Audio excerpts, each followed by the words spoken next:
adventure natin. Nandito kami sa Pusurubyo ngayon ni OBR. Ito. Hindi kaya, samahan nyo kami.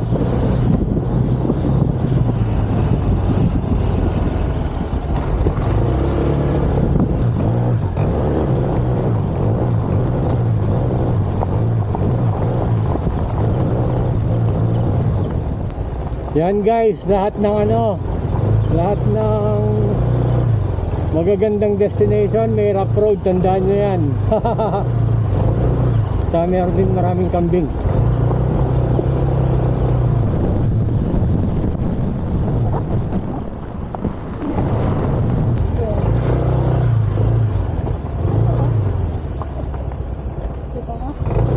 Hindi ko nakakonsin. Okay, touchdown na.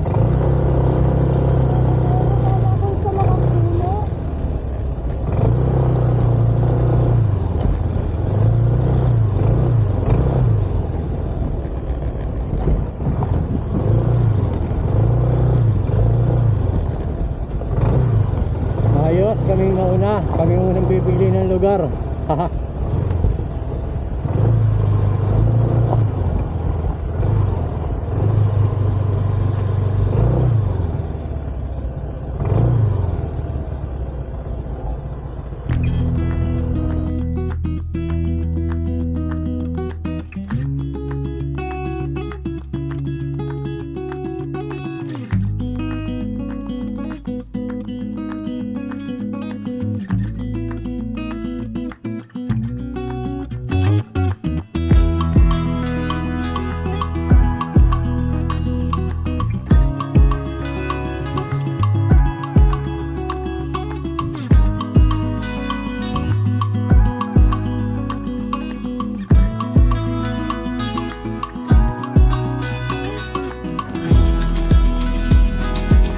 Okay guys, hindi pa kami tapos mag-setup. Pero nagugutom na kami. Buti nag-toast na si Betchay at saka nagluluto siya ng maling. Mag-snack muna kami bago namin patuloy yung pag-setup namin. Hey mga ka-adventurers, nag-ayos-ayos na kami. Eto na lang yung setup namin. Hindi na namin lalagay yung fly sheet. Kasi summer naman. Saka meron din tarapal, ayan o. Habang maaga pa, aayusin ko na itong fire pit para sa campfire natin mamaya.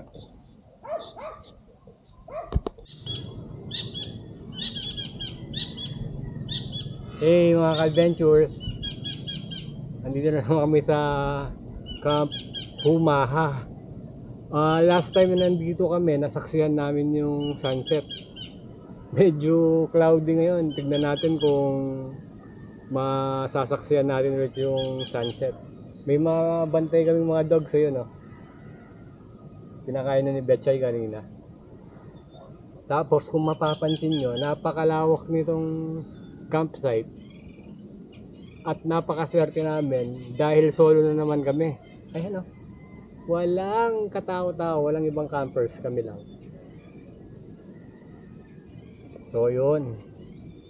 Pero sana sa susunod na balik namin dito, may makasabay naman kami. Para miski paano, may nakakausap din kami. Sana masaksihan natin yung sunset. Pero wala. Mahulap. Hindi, maaga pa naman. Meron pa tayong isang oras. Isang oras. Pag summer, matagal dumulubog. Hindi. Punta dito.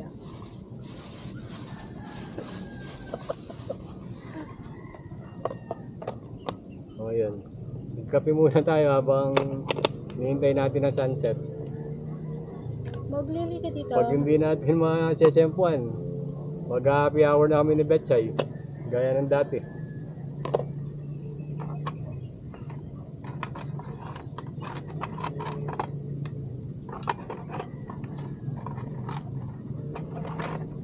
Baka matapon.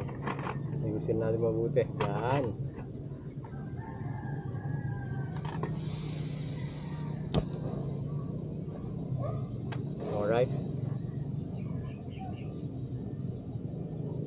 Abangan natin ang sunset.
Hey mga ka-adventures, nung first episode natin, ang niluto natin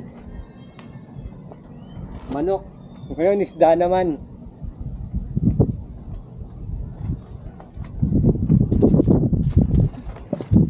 Para sa ating second episode, isda ang lulutuin natin. Hindi kaya?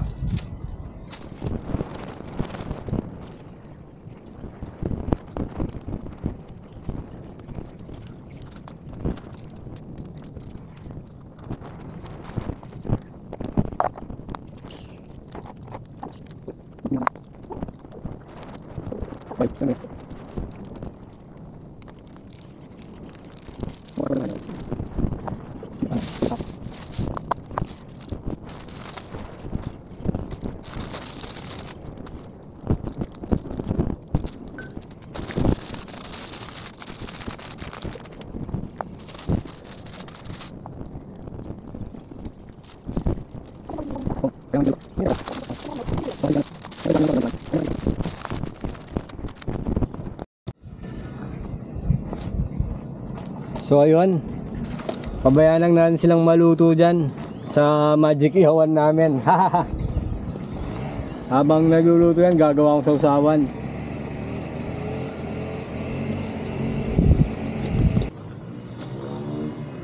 So yan, malapit na guys. Napakabango.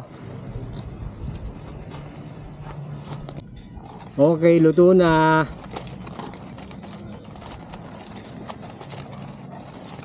Ito na. Bango.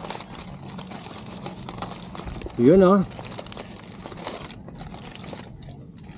Ayos. Cheers.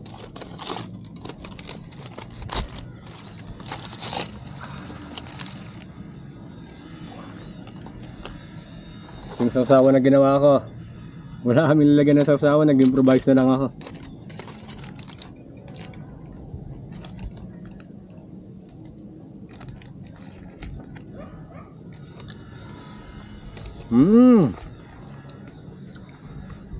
Panalo. Ano masasabi mo?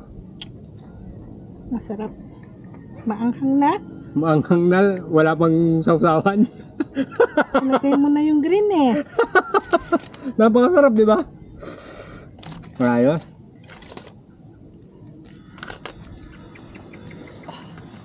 Lagyan natin ng olive oil. Gusto mo kayo sa'yo? Hindi na. Ayos guys. Panalo.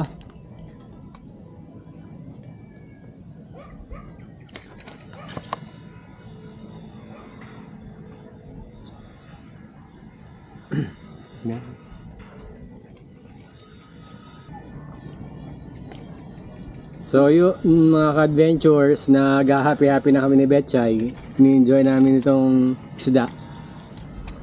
Bukas na ulit, dipping pool dun eh. Minimum of 20 yata.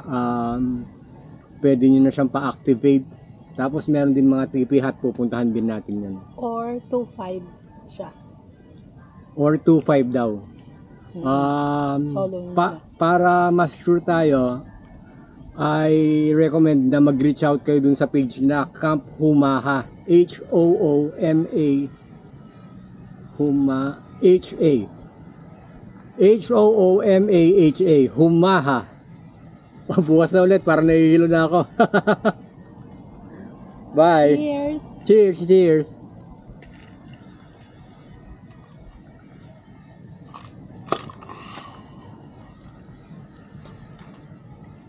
Mmm.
Good morning guys.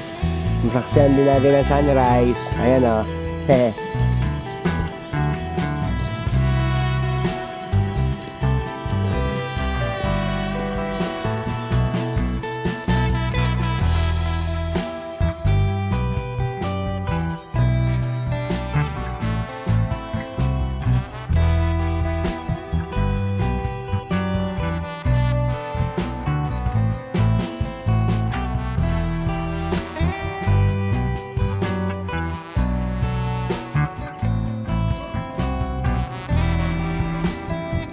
Hey guys, sulit yung stay natin dito ngayon sa episode 2 ng Moto Camping Series natin.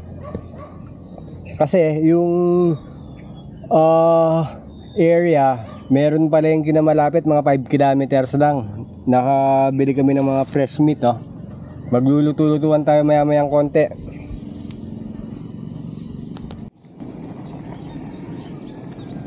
Sinasangkutsa ko na yung manok para hindi siya mapanis o masira.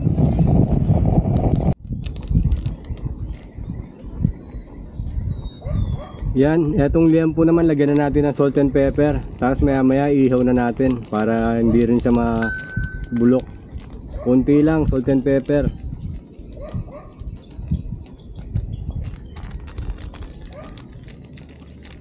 Wow! Handa.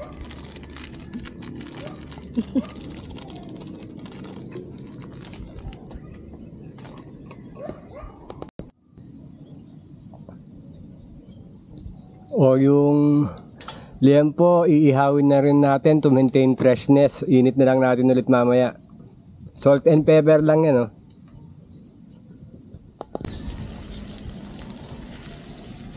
Eto na. Eto na. O yun, si Betchay daw magluluto ng sabaw namin. Yan siya, oh. Hahahay. Okay, start na magluto si Betchay. Gisa-gisa muna.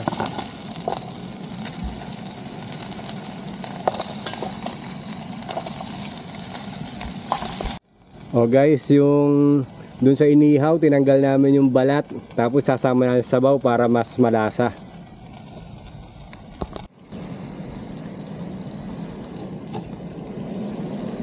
Ayan na guys, nagkakaroon na ng kulay.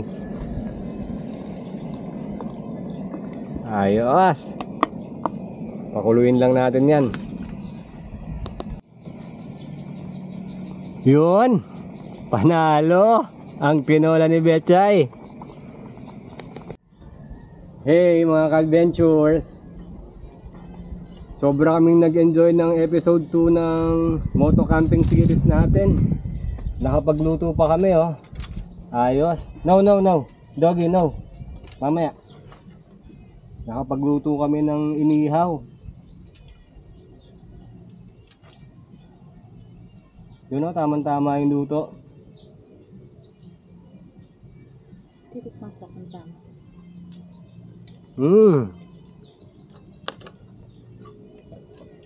Tapos meron pa sabaw guys, oh. Tinola ni Betchay. Ayos, kain na tayo.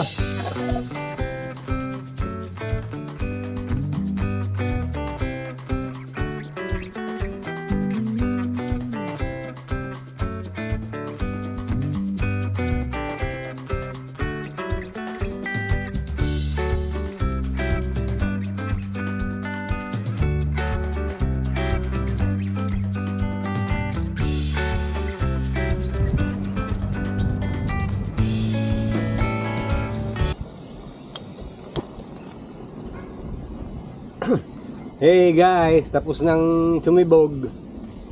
Siyempre pagkatapos ng sibog, hindi mawawala ang coffee.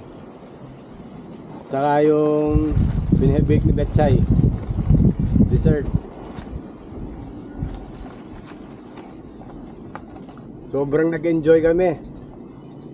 Kasi for the first time, ngayon na kami umabot ng pananghalian yung kinabukasan. Nakapagluto pa kami ng sabaw at saka ihaw.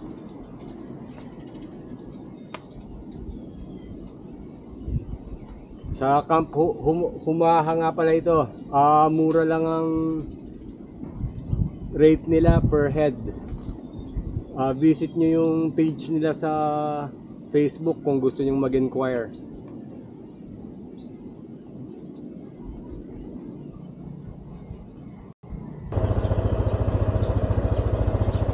Thank you Camp Humaha. Sa ulitin. Bye-bye, Maha. Bye-bye, Mogli. Nag-enjoy kami.